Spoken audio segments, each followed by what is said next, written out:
আসসালামু আলাইকুম। Visual studio নতুন ইনস্টল করার পর অনেকেই এই সমস্যা ফেস করছেন, সেটা হচ্ছে bits slash standard C plus plus dot H এই হেডারটি দিলে সেটাতে এরর শো করছে।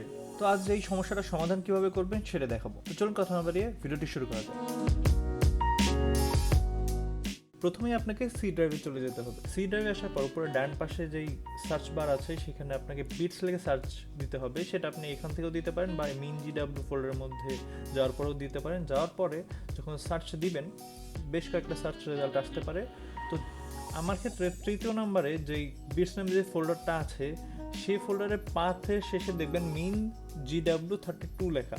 এই ফোল্ডারটার মধ্যে ঢুকতে হবে। তো এটার জন্য আপনি রাইট ক্লিক করে ওপেন ফোল্ডার লোকেশনে ক্লিক করতে পারেন। ক্লিক করার পর একদম ওই ফোল্ডারটা যেখানে আছে সেই লোকেশনে আপনাকে নিয়ে যাবে। তো এই ফোল্ডারের মধ্যে যাওয়ার পর আপনি দেখতে পারবেন এখানে অনেক ধরনের সি বা সি প্লাস প্লাস হেডার রয়েছে অলরেডি। তো এই ফোল্ডারটা আপনাকে কপি করতে হবে এখান থেকে।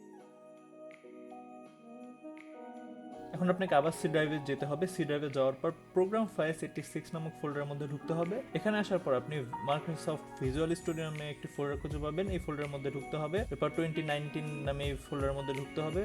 এরপর কমিউনিটিতে, এরপর ভিসি নামে একটি ফোল্ডার আছে সেই ফোল্ডারে ঢুকতে হবে। এরপর ভিসি থেকে টুলস থেকে MSVC ফোল্ডারে ঢুকতে হবে। এখন এই ফোল্ডারটিতে ঢুকতে হবে।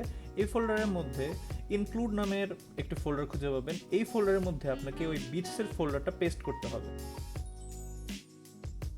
তাতে এই সকল হেডারগুলো এর মধ্যে অ্যাড হয়ে যাবে। এখন যদি আমরা আবার ভিজুয়াল স্টুডিওতে ফিরে যাওয়ার পর আমাদেরকে প্রথম কাজ করতে হবে, সেটা হচ্ছে ভিজুয়াল স্টুডিও রিস্টার্ট দিতে হবে। রিস্টার্ট দেওয়ার পর দেখবেন এররটা আর থাকবে না।